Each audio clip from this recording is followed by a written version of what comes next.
Welcome back to what has been an exciting night here live from Tiger TV studios with your candidates for SG President and Vice President. Throughout the night, we have heard from all of your candidates from each ticket. Now it's their chance to give their last-minute remarks and rebuttals to anything that was said throughout the night on one of their opponents. For this round, each ticket will have 1 minute to speak. We'll hear from each candidate, but first we have another question in from a viewer. This one is from Nancy Pessis for all tickets. What makes these issues you promote different from what has been promised and not fulfilled in the past? And how do you plan to back up your words with plans? Jeffrey, you'll be up first. All right, I'm going to tie this question kind of into our final remarks.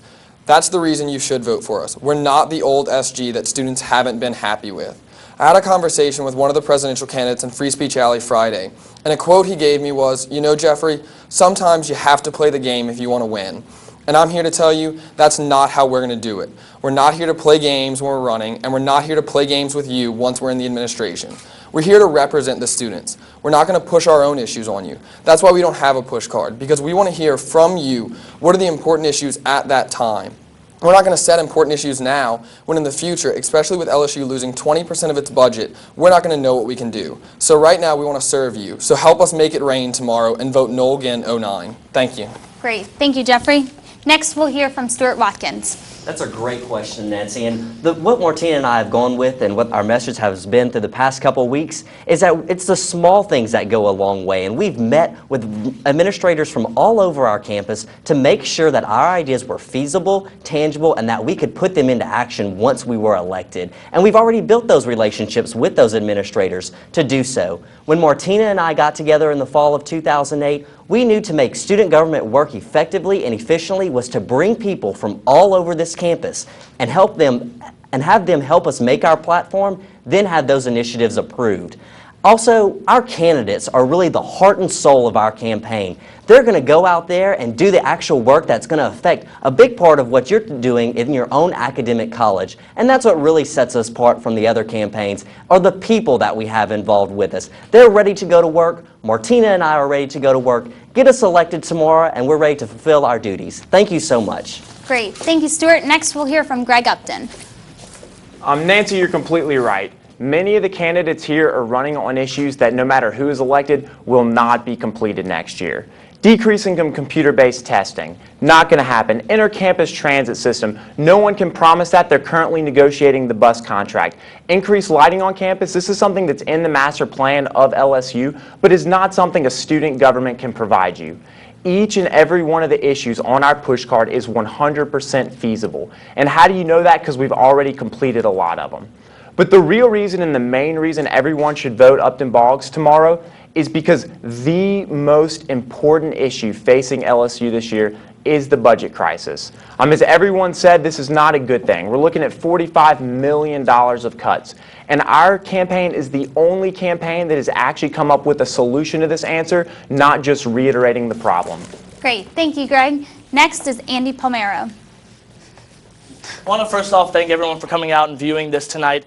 The thing that I think sets me and Phoebe apart is that we made sure that that the students' voices were heard when we put together our ticket and our platform. We raised the bar high. 2 tickets that I've already spoken tonight have told you and have already guaranteed that a lot of their initiatives are already completed. You don't deserve that. You deserve an administration that's going to work for you, that's going to be having your best interest in mind.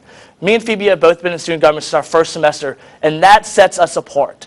Not being in student government or only being in student government now for a short amount of time doesn't cut it. We need somebody that has experience, and we have that. You need a good relationship with the Student Senate. We've seen that over and over again. I'm from the Student Senate. I will not turn my back on them. We need a president and vice president that knows how many Senate seats are in the College of Arts and Sciences. We need somebody that's going to represent student government to the best of its ability, that has a proven track record of getting things done, working with the administration with persistence and respect for the students. Thank you, Andy. And finally, Ari Crumpkin from the Unity ticket. Nancy, thank you so very much for your question. What makes us different? Melanie and I are fresh faces to this campus as far as student government is concerned. Melanie and I have both had a lot of leadership experience, myself in the state senate as head page and on several campaigns here in the Baton Rouge area and Louisiana. But what makes us different is our ability to unify this campus, to make this a place that is not a 30,000 person city, but a campus community where everybody can come together and work together to elevate the image and make sure that these budget cuts do not affect what is going on here on our campus to make this a better place.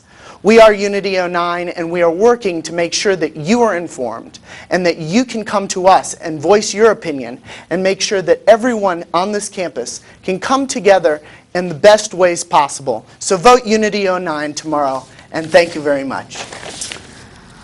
Alrighty, guys, it looks like that we have a couple more time, some more time for one more question. So let's see. Other than the transparency, and this comes from Nick Farrer, other than transparency and sustainability issues are important to your platform, and that's pretty close to what I sat down and talked to you guys today about. Let's see. This comes from Alec Bordelon. Will you run your administration the same way that you have run your campaign? Jeffrey? I think that's the goal. That's what we've tried to reiterate with our campaign. We've spent $50, we've done it creatively and effectively, and we've done the small things that are going to affect big changes. We can't do the big stuff now, but we're going to do small stuff to make sure that we get what you want done. Thank you. Stuart? Absolutely. We've practiced what we've preached for the past couple of weeks. We have a platform based on sustainability. We implemented recycling bins within Free Speech Alley. That's what student government needs, people that are going to think and act responsibly throughout the year. We will definitely continue our campaign in our administration. Your voice will not only be heard now, but also when we're elected. Go on onevoice09.com, type in any idea that you have, and other students can vote on it. So we can actually implement stuff that y'all want as opposed to just stuff we're trying to do. And we're going to continue this so your voice can be heard all year. Andy? And we will absolutely keep on the work that we've started in our campaign, going for you as student body president and vice president. We have a dedicated team of candidates and staff that are really committed to working hard for you. We're going to keep that up, and we're going to take it to the next level tomorrow on student government election. Ari will be rounding up our questions. We will absolutely run our administration the same way that we've run our campaign so far. Unity 09 has brought people together from college Republicans, college Democrats, the president of ECO at LSU, the president of college Republicans, the president of college Democrats. We've been inclusive in bringing all sorts of students from all over campus together, and we want to make sure that we continue that and continue the conversation. When I stand in free speech and talk to several students at one time, and they're able to voice their concerns, that's what we're about. Uniting this campus, making sure every voice is heard, making sure that we govern with multiple voices, and with unity. Thank you so very much. All right, well, that will do it for all of us here in the Tiger TV studios. First, I would like to thank all of the candidates for coming in tonight and sharing your issues. And I'd also like to thank the viewers that came out and watched Tiger TV. Remember that the elections will take place tomorrow, and you can cast your vote from pause. And also, if you would like to see a replay of the Tiger TV debate, you can watch us on our channel, Campus Channel 75, anytime for the rest of the night, or even tomorrow, sporadically throughout the day. So go ahead and check online on our website for those play times. Thank you for joining us tonight and taking part of this event. We'll see you next year. Thank you and good night.